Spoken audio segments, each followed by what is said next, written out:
Hello, beautiful souls. It's a beautiful day in the natural world.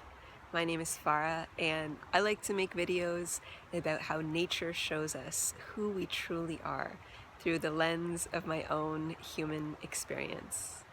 So today we're talking about what we do and how we do it. Have you ever found yourself in a moment where something inside you is literally asking, sort of, what do I do next? Like, where do I direct my energy? And it might be regarding work that you'd like to pursue, or people you might be spending your time with, activities or hobbies that you might be engaging with, a purchase that you're about to make, or even food you're about to eat. And sometimes in these moments, there's something inside me that has experienced a sort of decision paralysis, well, if I do this, then this might happen. If I do that, that might happen. And it's almost as if there's something in the mind that really wants to make the right decision, whatever that is, right? And then when I ask myself inside, well, what does that mean? What does the right decision mean? And all sorts of things might come up from our own sort of unconscious processes, there's something inside me that's afraid I'll make a mistake, or that it'll be the wrong choice, that it won't be the thing that is actually aligned for me, or that there'll be some consequence to that choice that might in some way be harmful to myself or another person. And when I find myself in these moments, I come out into the natural world. And today I saw a blue heron, great blue herons, such beautiful creatures. And I was just sitting there observing this heron, and it has a sort of majesty in just the way that it's standing. And then it begins to walk. And if you've ever seen a heron walk, it walks with such slowness, such sort of intentionality, or a sense of purpose in every step. Every moment there's grace in it. And I'm observing this heron, and all it's doing is standing and walking. And sometimes it's looking around. And I'm just in awe at the ease and the grace with which it is doing whatever it's doing. And receiving that reflection back from the natural world, from this beautiful creature, it brought me into a different experience of my own circumstances of what do I do.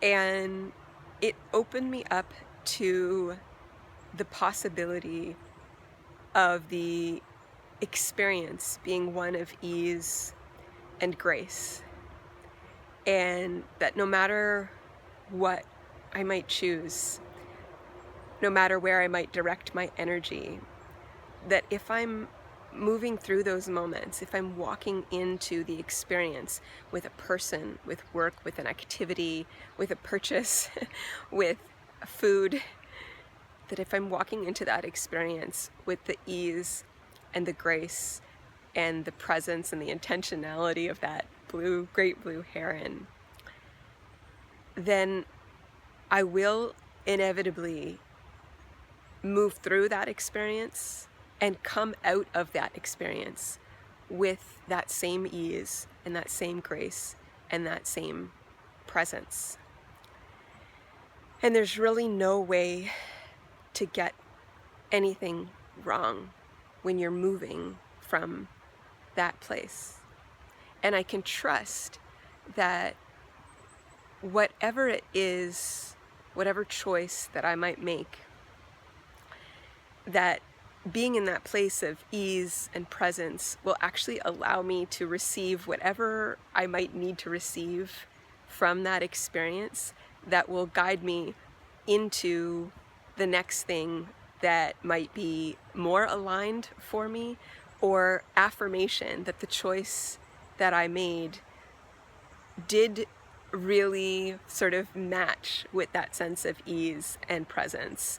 And so I'm so grateful to the natural world for showing me this wisdom that it doesn't really matter what we do. It doesn't really matter what I do. The sort of process of life is one that is infinitely redirecting us, infinitely showing us what needs to happen next. And it's really only through experiencing that I'm ever going to discover what really is the path that is most aligned for me. And I can take comfort in the how that I might be doing whatever I'm doing or choosing whatever I'm choosing, because it's actually that how that is where the inspiration is going to come from. And so I wish this wisdom of the how we do what we do, and the wisdom of the great blue heron in its grace and intentionality, and the beauty and the slowness with which it moves, and the presence that it reflects back to us. I wish all of that wisdom for you if you might find yourself in a moment where you're wondering what to do to take comfort in the power of how.